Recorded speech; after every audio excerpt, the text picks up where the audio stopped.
Repita comigo. Esta é a minha Bíblia e creio que ela é a palavra de Deus. Creio que viverei pela fé, caminharei em esperança e praticarei o amor de Deus. Creio que viverei os propósitos de Deus em minha vida. Você crê nisso? Amém. Amém? Vamos mais uma vez, bem forte? Esta é a minha Bíblia e creio que ela é a palavra de Deus. Creio que viverei pela fé, caminharei em esperança e praticarei o amor de Deus. Creio que viverei os propósitos de Deus em minha vida. Amém? Aplauda o Senhor.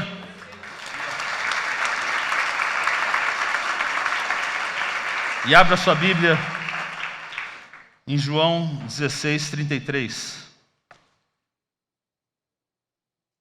Estaremos meditando um pouco na palavra de Deus sobre um tema bem atual. Vencendo a amargura. E eu quero trazer alguns pensamentos para que o Senhor possa trabalhar nessa noite no seu coração. Quem sabe fazer uma obra especial nessa noite em sua vida. Amém. Vamos lá, João 16:33, vamos todos ler juntos. Eu lhes disse essas coisas para que em mim vocês tenham paz. Neste mundo vocês terão aflições. Contudo, tenham ânimo. Eu venci o mundo. Mais uma vez. Eu lhes disse para que em mim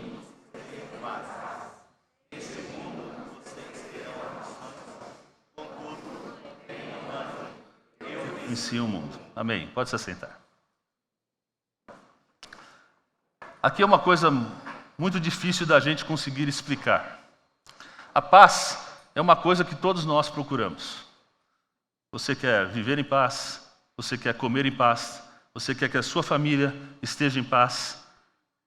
A paz é o que todos estamos buscando. Mas Jesus nos diz aqui, nesse texto, no mundo terei aflição.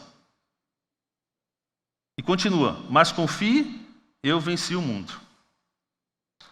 É difícil entender um pouco algumas coisas, porque ele está falando de aflição, então basta ter aflição, então confie, eu venci o mundo. Era mais fácil se ele dissesse, eu venci a aflição, mas ele disse, eu venci o mundo. E o que ele quer dizer quando ele diz que ele vence o mundo? Ele quer dizer que ele vence o poder que há no mundo quando uma aflição mexe com a sua estrutura interna. Veja, o caso é que ele te livra do dano que essa aflição pode causar nos seus pensamentos e na sua estrutura interna como pessoa.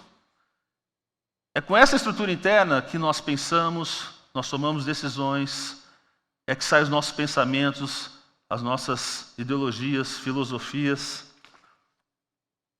É dessa estrutura interna que saem as propostas para nós tomarmos as nossas decisões no dia a dia, quanto à nossa família, nossos negócios, nosso futuro, em todas as coisas.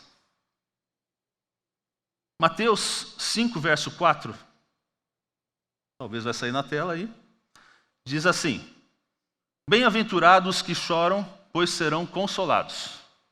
Bem-aventurados que choram, pois serão consolados. Mais uma frase muito difícil da gente conseguir explicar. Porque quantos não têm chorado no meio da aflição? Quantos, em cima de uma dificuldade que está ocorrendo na sua vida, ou que você esteja passando, você tem chorado e a palavra de Deus nos diz, bem-aventurados que choram, que receberão consolação. Em Mateus 5, várias vezes Jesus diz, bem-aventurado. Mas vamos pensar bem, quando nós estamos chorando, nós vamos dizer que nós estamos alegres? É muito difícil. É até difícil da gente conseguir entender. Porém, é nesse momento, quando as nossas emoções se baixam, que temos que ter muito cuidado. Porque nós podemos reagir de maneiras onde a aflição pode influenciar todas as demais decisões que nós vamos tomar. Eu gostaria de trabalhar com vocês num texto que está em Gênesis e fala de uma família muito conhecida, que é a família de José. E nós vamos começar com José e vamos depois até o seu pai e seu irmão, e nós vamos trabalhar nessa noite com isso daqui. Mas José, todos conhecem a história de José. José era um homem amado, um garoto amado por seu pai. E ele... Ainda não é o favor aí, tá bom? José era um homem amado, e o José era um homem amado por seu pai. Ele deu uma túnica colorida, mas os seus irmãos tiveram muita inveja de José por causa dessa atitude do pai dele. A inveja, quando gerada no coração, ela pode trazer algumas consequências muito difíceis para serem e ações muito complicadas que a gente tem que tratar. A inveja nunca deixa a gente ir adiante, porque se eu olho para alguém que está diante de mim, na verdade, eu acabo falando mal dessa pessoa e eu acabo tendo um problema com ela, e essa pessoa próxima, em vez de me ajudar, eu só olho as coisas más e só consigo trazer problema. Isso não importa se é irmão, se é família, se é amigo. Em todas as situações, a inveja só nos atrapalha. E os irmãos de José tinham muita inveja de José. Provavelmente porque achavam que ele era o queridinho do papai. E acabou que vocês conhecem a história, eles o pegaram, jogaram numa cova, pensaram primeiramente em matá-lo, resolveram não matá-lo, resolveram vender como escravo. Ele foi acabando chegando no Egito como escravo, na casa de Potifar. Lá na casa de Potifar, a esposa de Potifar tentou seduzi-lo, ele fugiu, e aí, fugindo, ele acabou sendo caluniado, foi preso, ficou um bom tempo na prisão, mas a história correu, acabou que ele foi lembrado na corte do rei, quando o faraó teve um sonho, e ele interpretou esse sonho, e o faraó então chamou para ser o segundo homem do Egito, só abaixo do faraó, e assim ele se tornou muito poderoso naquele local. Mas agora chega o momento que seus irmãos chegam ao Egito para comprar mantimentos, porque a terra passava fome. E eles chegam lá e eles não reconhecem José, mas José os reconhece. Abra sua Bíblia em Gênesis 45, versículo 1.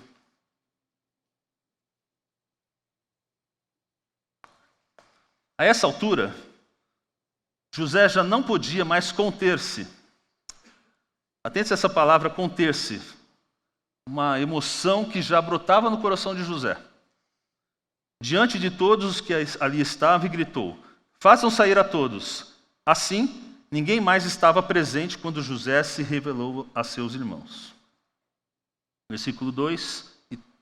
Ele se pôs a chorar tão alto que os egípcios o ouviram, e a notícia chegou ao palácio do faraó. Então disse José a seus irmãos: eu sou José. Meu pai ainda está vivo? Mas seus irmãos ficaram tão pasmados diante dele que não conseguiram responder-lhe. Que coisa, a emoção estava tão fora da vida de José que ele só pensou o seguinte: meu pai está vivo? Foi o que ele disse naquele momento. Agora olha a reação dos irmãos. Talvez tenha passado um filme na cabeça de todos os irmãos.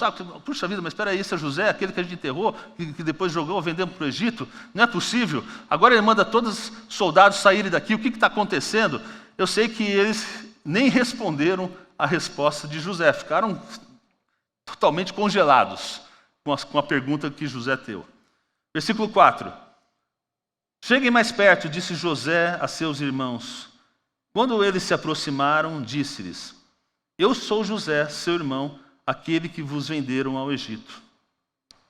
Agora, não se aflijam, nem se recriminem por terem me vendido para cá, pois foi para salvar vidas que Deus me enviou adiante de vocês.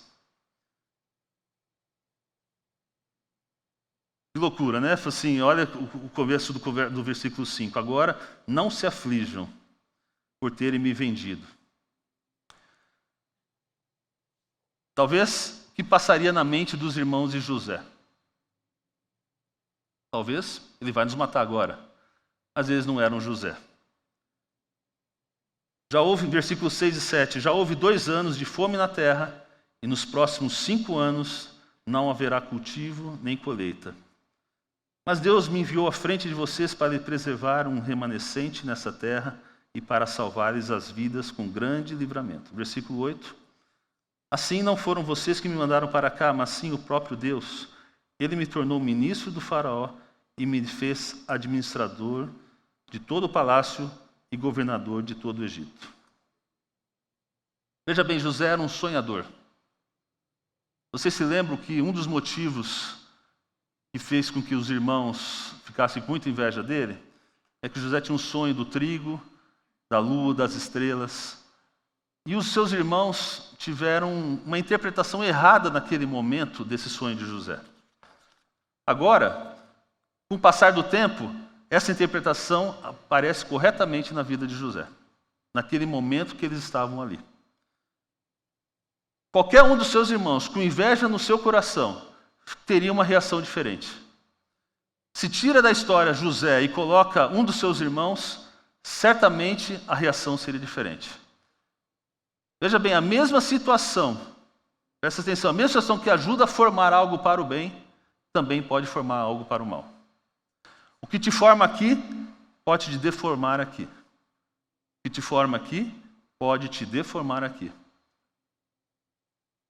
Vamos pensar assim, às vezes uma promoção no seu trabalho.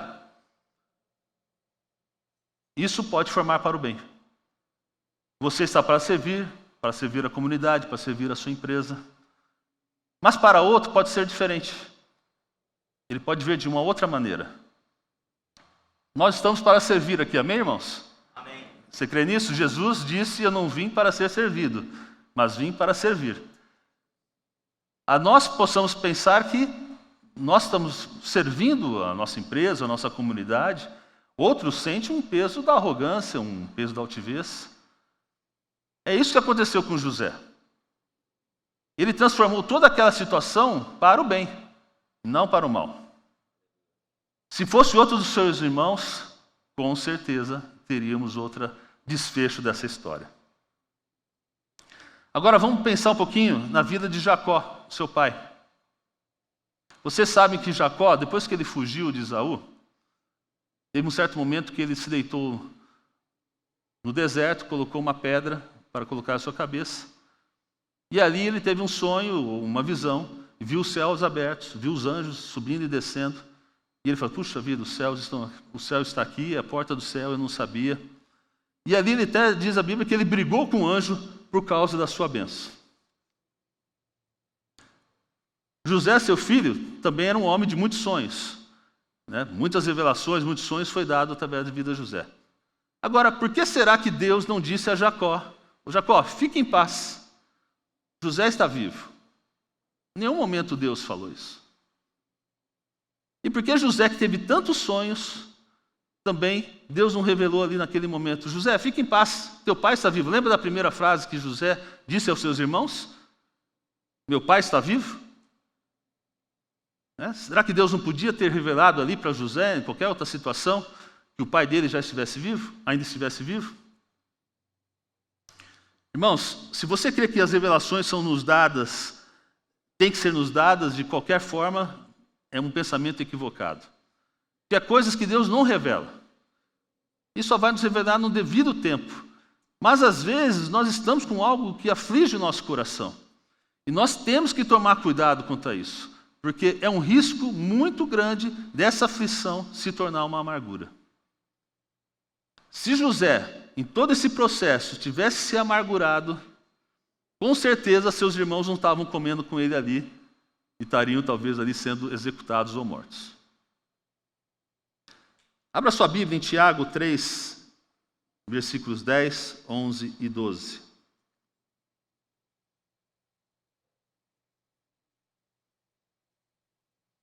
Você pode ler comigo? Amém, irmãos? Estão comigo aqui ou não? Amém? Vamos lá, Tiago 3, está na tela ali, vocês podem ler junto comigo. Da mesma boca procedem, vamos lá? Da mesma boca procedem bênção e maldição. Meus irmãos, não pode ser assim. Acaso pode sair água doce e água amarga da mesma fonte? Meus irmãos, pode uma figueira produzir azeitonas ou uma videira figos?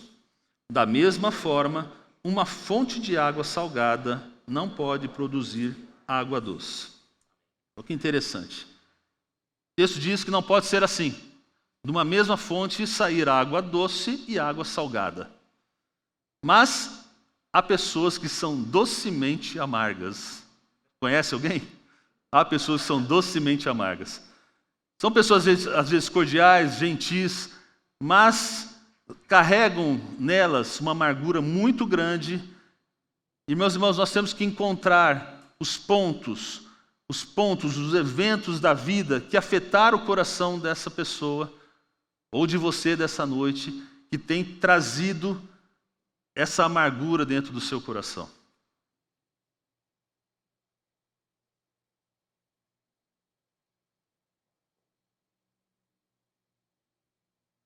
É muito importante que nós trabalhemos na cura disso.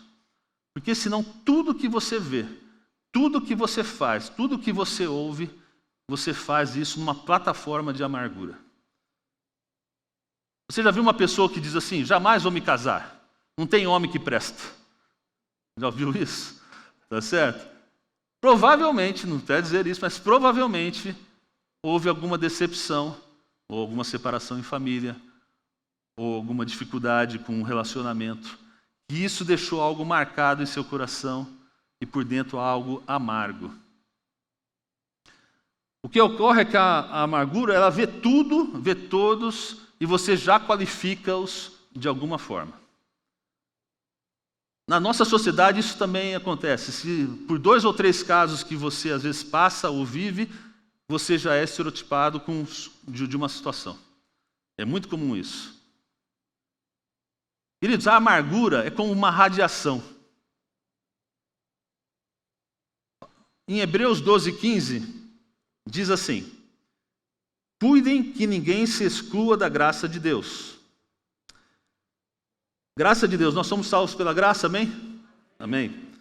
Que nenhuma raiz de amargura brote e cause perturbação, contaminando a muitos. Olha que interessante, contaminando a muitos. Versículo 16: não haja nenhum imoral ou profano, como Esaú, que por uma única refeição vendeu seus direitos de herança como filho mais velho. Verso 17: como vocês sabem, posteriormente, quando quis herdar a bênção, foi rejeitado e não teve como alterar a sua decisão, embora buscasse a bênção com lágrimas. Eu queria que você declarasse uma frase comigo aqui. Eu sou uma pessoa livre de contaminação. A amargura, irmãos, ela tem o poder de contaminar. Olha esse exemplo. Você pode estar num local com uma pessoa, essa pessoa pode estar bebendo e você não beber junto com ela. Mas se você estiver num local com uma pessoa que estiver fumando, com certeza você irá se contaminar com a fumaça que sai do cigarro. A amargura não se parece com a bebida, se parece com o cigarro. Está entendendo essa colocação? Está certo? A bebida não sai do copo e entra em você, mas a fumaça que sai do cigarro, ela vai entrar em você e vai te contaminar. Normalmente uma pessoa amargurada, ela sempre quer justificar alguma coisa, alguma situação, alguma dificuldade para você. Ela nunca tem uma resposta agradável. Ela quer falar de outras pessoas, quer falar de outros assuntos, mas cuidado. Cuidado com a versão que uma pessoa amargurada está te falando. É diferente a gente estar machucado, a gente está com problema, a gente está com dificuldade, a gente está lutando. É muito diferente, e é muito diferente você ter essa situação de uma aflição que você tem vivido e você estar numa situação de amargura. Agora, onde começou todo esse problema de Jacó e de Esaú, seu irmão? Como diz aqui que nós vimos aqui em Hebreus. Volte lá para Gênesis, capítulo 25, no verso número 27. E diz assim: e cresceram os meninos, Esaú foi homem perito na caça, homem do campo, mas Jacó era homem simples, habitando em tendas. Olha, em outras versões nós vamos encontrar que Jacó, aqui está dizendo que Jacó era homem simples. Em outras versões nós encontramos que Jacó era um homem quieto. Encontramos também que Jacó era um homem íntegro, pacificador ou honesto. Nós podemos interpretar dessa forma. Olha como foi a vida de Jacó. Depois que ele saiu de sua casa, fugindo do seu irmão, ele foi para Labão. Labão, ele queria casar com Raquel, mas Labão não enganou e mandou a Lia. Teve que trabalhar mais 7 anos para conseguir a Raquel. Levou depois, perdeu mais 10 meses do seu salário. Depois, todas as suas ovelhas, que seria a sua herança, ele teve que criá-las, as suas próprias, para poder obtê-las. E quando Jacó quis a bênção do Senhor, nós já vimos anteriormente, ele foi capaz de brigar com o anjo para tê-la. Vamos continuar no versículo 28. Isaac preferia Esaú, porque gostava de comer de suas caças. Rebeca preferia Jacó. E Jacó cozeram um guisado, 29, e veio Esaú do campo, e estava ele cansado. Como Esaú estava? Como ele estava? Cansado. Não é igual vocês, não? Não. Esaú estava cansado. Versículo 30. E disse Esaú a Jacó: deixa-me, peço-te, comer desse guisado vermelho, porque estou cansado. Por isso se chamou Edom. Esaú estava cansado, estava faminto. Verso 31. Então disse Jacó: vende-me hoje a tua primogenitura. E disse Esaú: eis que estou a ponto de morrer, para que me servirá a primogenitura? Olha como é essa resposta de Esaú. Veja como está o seu estado de cansaço físico. Ele estava cansado. Vou morrer, para que serve a minha primogenitura? Irmãos, um alerta aqui, né? Nós temos que tomar muito cuidado com a nossa vida, com o nosso estado de canseira física e mental. Esse índice de desgaste de mente é muito utilizado hoje para uma tortura física ou mental. Então, um alerta àqueles que gostam de trabalhar demais, que deixam um pouco do seu tempo para um descanso bem merecido. Mas Esaú disse que estava muito cansado de um dia de trabalho normal. Essa que é a verdade, né? Mas agora ele exagera e diz que vai morrer, né? Parece aqueles dramalhão, né? Assim, uma coisa impressionante. Agora, não daquela morte que a gente vai morrer um dia, todos iremos morrer, mas está dizendo que vai morrer nesse momento do cansaço que estava. Aí ele diz: para que vai servir minha primogenitura? Vamos, me serve a comida. Aí Jacó continua, no 33. Então disse Jacó: jura-me hoje. E jurou-lhe e vendeu a sua primogenitura a Jacó. 24. E Jacó deu pão a Esaú e guisado de lentilhas, e ele comeu e bebeu, levantou-se e saiu. Assim desprezou Esaú a sua primogenitura. Aqui começou todos os problemas, irmãos. Sabe onde começa a amargura? Em decisões erradas que nós tomamos. Porque depois a gente se arrepende por certas decisões e nós não temos coragem para voltar atrás. Para dizer: eu fui o culpado. Essa que é a verdade. Esaú, ele não só errou ao vender a sua primogenitura, e isso para o povo hebreu era sagrado, né, vamos dizer assim, né, mas ele também errou em não reconhecer através do seu orgulho que ele errou naquele momento. E isso começou a afetar o seu coração. Queridos, que decisões você tem tomado na sua vida que hoje não estão tão bem quanto esperava? Ao ponto de você dizer: sim, eu errei nisso, eu estava errado. E às vezes você fala: não, foi porque o fulano, porque o cicrano. Então começa a transferir a culpa para os outros. Teve uma época na minha vida, eu fiz um negócio na minha empresa, eu estava precisando fazer um negócio, estava precisando de um recurso muito alto. E procurei uma certa pessoa que tinha um recurso suficiente. E fizemos um negócio e eu dei na garantia para ele 2 imóveis meus, quais eu tinha naquele momento. Assinamos o contrato, ele me deu o recurso e a gente comecei a trabalhar e foi tudo bem durante um tempo. Mas o Brasil não é um país muito bom para projetos futuros, né? Chegou um certo momento eu comecei a ir mal. Tive um problema sério e, na verdade, os recursos foram insuficientes para mim assumir os prejuízos que eu tomei em função dos negócios que eu tive. Quando venceu o contrato, aquela pessoa veio me cobrar, evidente. Hamilton, vamos lá, venceu o contrato, vamos fazer, precisamos do recurso, tal. Eu falei, bom, deu problema, tal. Tentei dar uma escapada. Falei, cara, não tem jeito. E foi uma situação muito desconfortável para mim e para minha família. Eu perdi 2 imóveis de grande valor. E foram muito difíceis para conseguir. E durante muito tempo, eu estrachei esse cara. Eu falava com o meu advogado, mas esse cara não presta, esse cara é brincadeira, não sei o quê, me fez perder esses 2 imóveis. Mas muito tempo, eu estrachei muito essa pessoa, falei muito mal dele. E realmente ele não era uma pessoa muito agradável, né? Uma pessoa que de palavras duras, poucos amigos, e realmente era uma pessoa muito difícil de se lidar. Mas só foi depois de muito tempo que eu tomei a consciência de que é o seguinte, assim, fui eu que procurei essa pessoa. Fui eu que errei nos meus negócios. Fui eu que perdi o recurso. E nesse momento eu entendi que se existia algum culpado, não era a pessoa. Ele tinha um jeito difícil de ser, difícil de agir.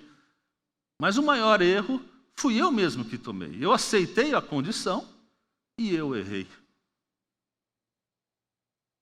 Eu tive que engolir o meu orgulho e entender que eu errei.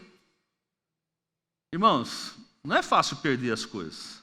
Eu perdi 2 imóveis. Talvez nunca mais recupere esse patrimônio na minha vida. Mas, quando eu tomei essa decisão, veio uma paz no meu coração. Porque até então eu só sabia falar mal e ver mal da situação. E com essa paz que veio no meu coração, Deus então me conduziu.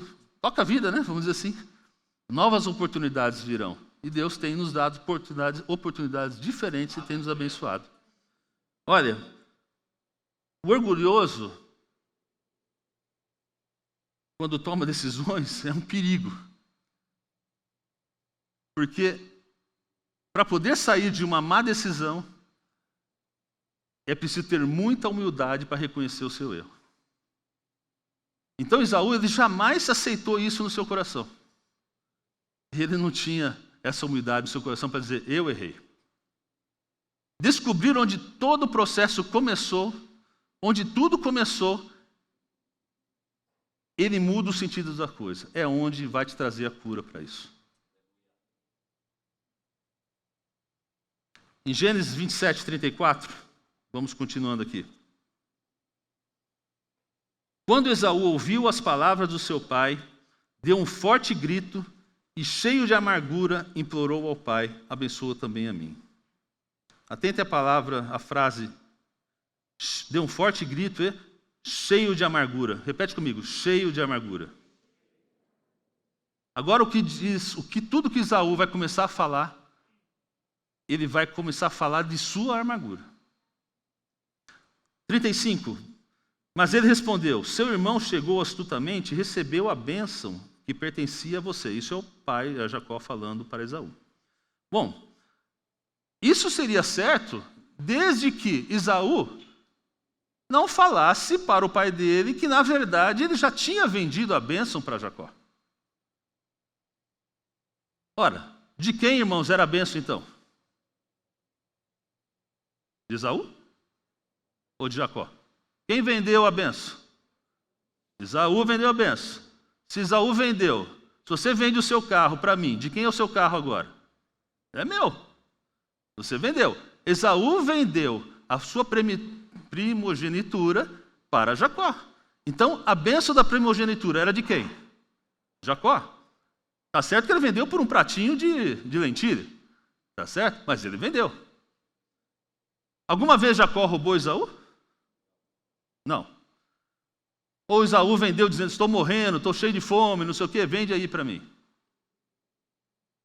Agora, veja bem como isso é uma mudança de visão que você está vendo o texto aqui da palavra de Deus. Agora, quando Jacó, então, vai lá no seu pai, todos conhecem a história, coloca um pelinho lá, talvez de uma cabra, para poder disfarçar, para o seu pai colocar as mãos sobre ele, para que seu pai, então, pudesse abençoá-lo. A bênção que Isaac deu para Jacó, ela é verdadeira. Por quê? Porque Jacó não roubou nada. A bênção não era mais de Esaú, a bênção era de Jacó. Olha, no versículo 36, próprio Esaú agora dizendo, e disse Esaú, não é com razão que o seu nome é Jacó. Já é a segunda vez que ele me engana. Primeiro, tomou o meu direito de filho mais velho. O próprio Esaú está dizendo aqui. E agora recebeu a minha bênção. Então perguntou ao pai, o senhor não reservou nenhuma bênção para mim? Você sabe que todo nome de um judeu tem um significado. O significado do nome de Jacó é segurando pelo calcanhar. Você sabia que Esaú e Jacó eram gêmeos, né? Todos sabiam disso? Sim? Se não sabia, bom momento para você reler todo esse texto e você saber disso. Mas quem nasceu primeiro foi Esaú. E Jacó, quando nasceu, veio segurando no pezinho de Jacó. Desculpa, de Esaú. Agora, irmãos, veja bem. Vamos supor se você ali você é daquela cultura e você, então, tem um filho gêmeo, tá certo? Você ali, normalmente você dá o nome para o seu filho por alguma situação que aconteceu. Nasce o seu filho segurando no pé lá do irmãozinho. Tá certo? Você fala, esse aqui eu segurando no calcanhar. Belo nome, né? Segurando no calcanhar. Tá certo? O que é que Jacó estava enganando, porque ele é chamado depois de enganador, como seu nome. Tá certo? O que é que o Jacó, lá no ventre, lá está roubando o Esaú de alguma coisa? Em nada. Então, quando Esaú começa a falar na sua amargura que ele não consegue ver que o nome de Jacó era segurando no calcanhar. Mas ele fala, não, ele é um enganador. Ele é um enganador, já me enganou 2 vezes. Né? E todos pensam que essa é a interpretação correta do nome de Jacó. Quando não é. Todos começaram a acreditar em Esaú e não acreditaram mais no pai, em Isaac, a qual realmente deu o nome. Eu penso que Jacó, na verdade, foi um perdoador. Por quê? Quando ele voltou depois, ele trouxe um presente milionário para o seu irmão. Um presente de paz para ele. Caso clássico, para nós entendermos um pouco disso aqui. Vamos supor que você precise de um dinheiro. Eu estou precisando. Se alguém estiver aí, pode mandar. Não vou dar nenhuma propriedade em garantia. Tá certo? Mas você precisa de um dinheiro.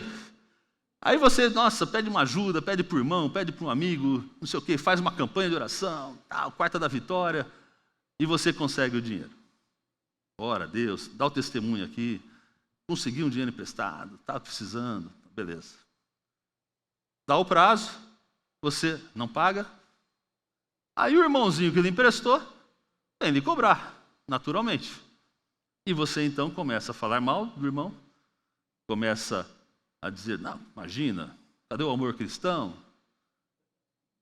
Não pode, o cara vem me cobrar, isso é um absurdo. Né? E você começa a falar mal de quem lhe emprestou, de quem lhe ajudou. Ou você assina o financiamento da sua casa, faz a campanha de oração, 40 dias de propósito, para o banco te liberar, tua ficha está suja, mas o milagre de Deus acontece, beleza, o banco assina lá, conseguiu o financiamento, ou um financiamento do carro, graças a Deus, beleza. Aí você não consegue pagar, o banco vem cobrar a dívida. Né? Aí você, olha, instrumento de Satanás chegando aí agora.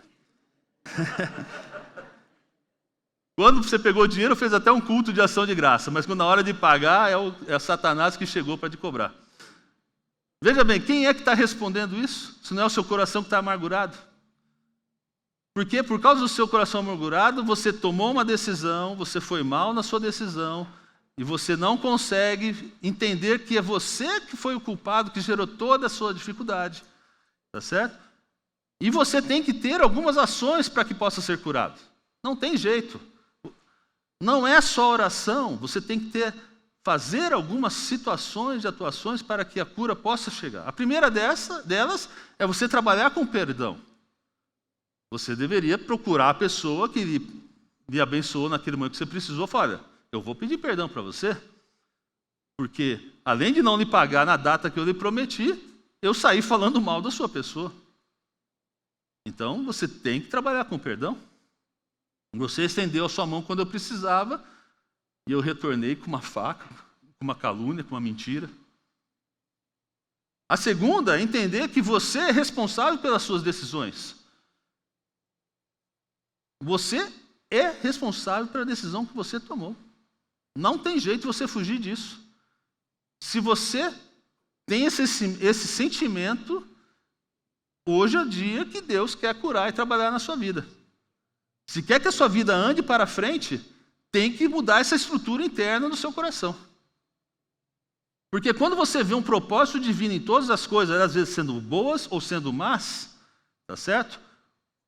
O que acontece? Você tem que ver que Deus tem um propósito para todas as coisas. Então o seu coração, ele jamais irá se amargurar. Irmãos, nem tudo acontece para o lado bom. Às vezes acontecem coisas que não são boas. Mas se eu tenho, olhando com a ótica de que Deus tem o controle de todas as coisas, a amargura não chega no seu coração. Você crê nisso, amém? Amém. Gênesis 27, ainda 41, 42. O comecinho da frase diz assim, olha, Esaú odiou a Jacó. Vamos parar aqui um pouquinho. Veja como é a vida, né? Como mudou. Se Esaú tivesse sido o primogênito, Jacó não iria ser o mal na história. Os dois irmãos estariam bem.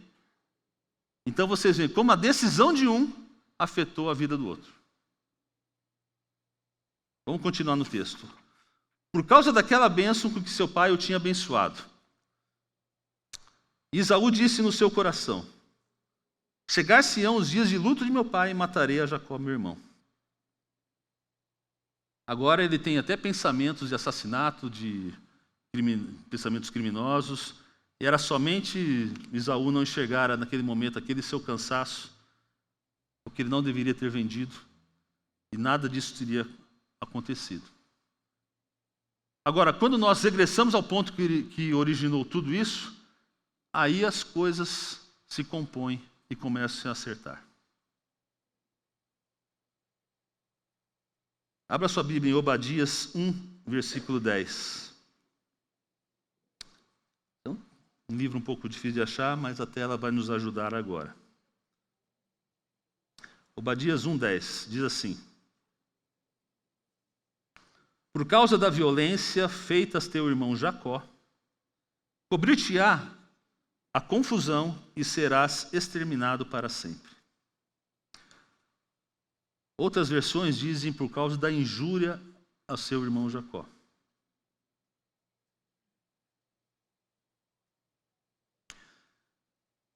Esse sofrimento pode vir por perder algo valioso em nossa vida ou pelas aflições, mas a amargura é um estado interno que regularmente destrói a vida de quem sofreu, contaminando a de quem não tem sofrido. Mateus 12, 34 a 37. Irmão, você trouxe a sua Bíblia? Amém? Nós reclamamos, essa é a minha Bíblia, né? Tua Bíblia está aí? Abre a sua Bíblia, Mateus 12, 34 a 37. A tela vai nos ajudar só para ganharmos tempo, tá bem? Mas abre a sua Bíblia, é bom você saber onde está cada livro. Eu estou com a minha colinha aqui, tá? Eu estou passando vergonha aqui, mas vamos lá. Diz assim, raça de víboras, como podem vocês que são maus dizer coisas boas? Pois a boca fala do que está cheio o coração. O homem bom do seu bom tesouro tira coisas boas, e o homem mau do seu mau tesouro tira coisas más. Queridos, o tesouro que estava dentro de Jacó é diferente do tesouro que estava dentro do coração de Esaú. Apesar de tudo, Jacó nunca falou mal de Esaú. Pode olhar a sua Bíblia, pode ver a história. Jacó nunca falou mal de Esaú. Continuando o texto aqui. Mas eu lhes digo que, no dia do juízo, os homens haverão de dar conta de toda palavra inútil que tiverem falado. Pois por suas palavras você será absolvido e por suas palavras será condenado. Definição de tesouro: conjunto de dinheiro, coisas, outros ou objetos de valor reunidos em um recipiente. Tudo que é de valor para a tua alma, você guarda no seu coração. Isso é o seu tesouro. Você atesoura. Atesourar é acumular e guardar dinheiro ou coisas de valor. O que atesourou Esaú? O que amargurou, que mudou o seu destino e contaminou o meio mundo? Vamos concluindo aqui. Isaías 61, 1 até o versículo 3.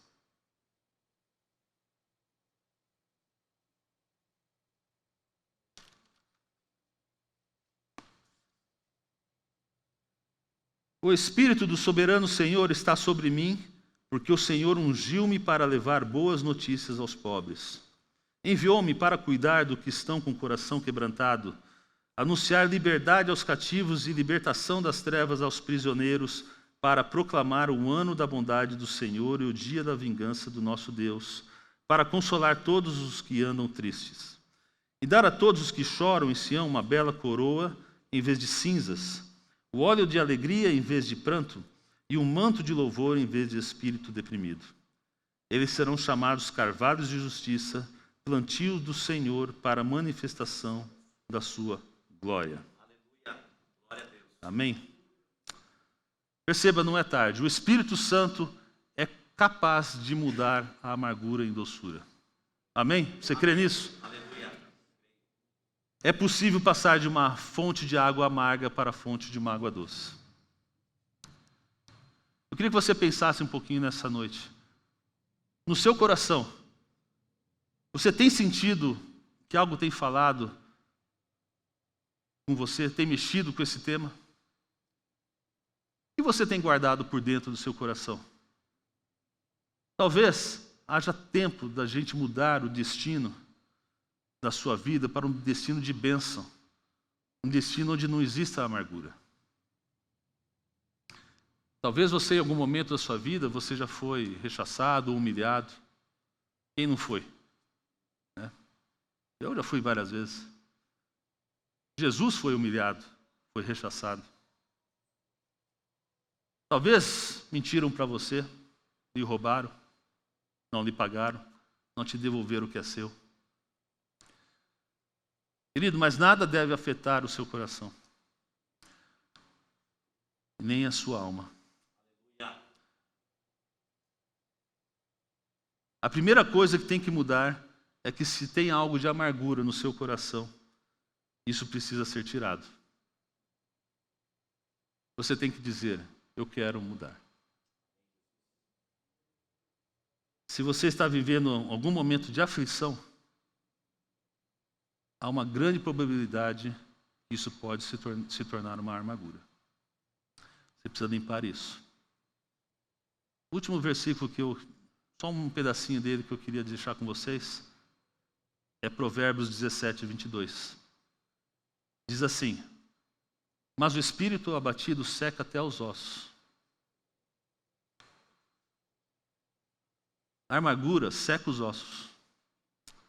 Até enfermidades, por mais que Deus queira curar, não vai curar enquanto você não tirar a amargura do seu coração.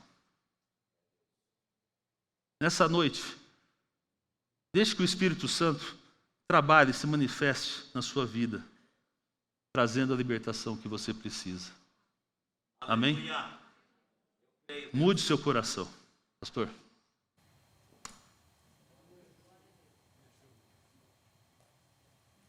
Amém? Receba essa palavra, irmão. Obrigado, pastor. Eu tenho 3 desafios para você nesta noite, depois de ouvir essa palavra.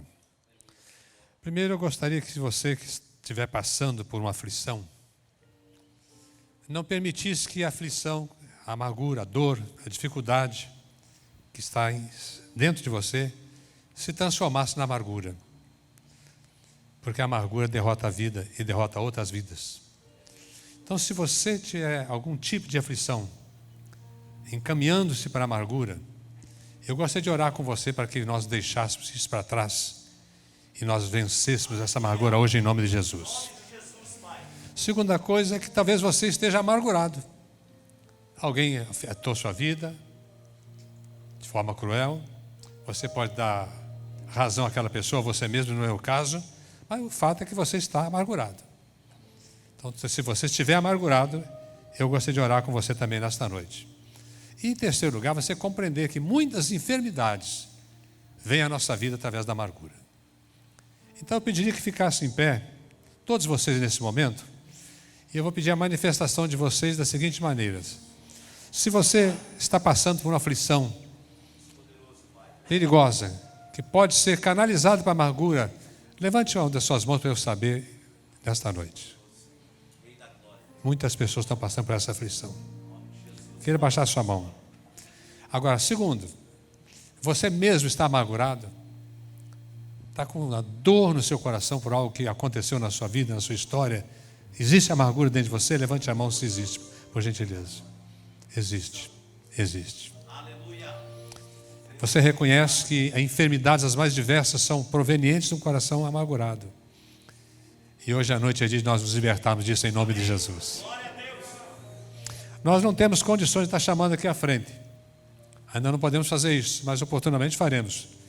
Mas hoje à noite, eu gostaria que levantasse a sua mão se você estiver disposto a orar comigo, colocando a viabilidade da amargura que existe dentro de você para fora e aquela amargura que existe também você pôr para fora. Pedir perdão ao Senhor e dizer: Senhor Deus, eu assumo. A amargura não vai ter mais lugar no meu coração. Eu preciso dar perdão a A ou B, eu vou fazer isto, mas eu vou limpar meu coração. Então levante a sua mão se você estiver disposto a orar comigo nesse sentido. Mantenha sua mão erguida. Está passando por alguma amargura, algum momento difícil de aflição, que pode caminhar para a amargura, ou você tem uma amargura no coração, levante a mão, mantenha erguida, por gentileza. Curva a sua fronte agora em oração, você mesmo diante de Deus. Diga ao Senhor: bendito Deus e Pai, fala no seu coração. Conheces meu coração. Eu ouvi a tua palavra nesta noite. E eu quero retirar do meu coração todo esse sentimento mau, que pode canalizar para uma amargura. Também nesta noite, meu Pai, eu retiro a amargura que existe dentro de mim. Tiro agora. Confesso ao Senhor agora. Dou perdão a quem tem necessidade de perdão agora, mas limpo o meu coração perante o Senhor. Eu tomo a minha decisão agora e saio desta casa abençoado, com o coração leve. A amargura fica para trás. Todo sentimento negativo fica para trás. Toda cobrança desnecessária fica para trás. Eu concedo o meu perdão para o louvor e glória do meu Deus. Toma essa decisão agora, em nome do Senhor Jesus. Queira aplaudir o Senhor, por gentileza? Deus te abençoe fortemente. Louvado seja o Senhor, engrandecido seja o nome do Senhor. Queira sentar-se, por gentileza, por favor. Sente-se.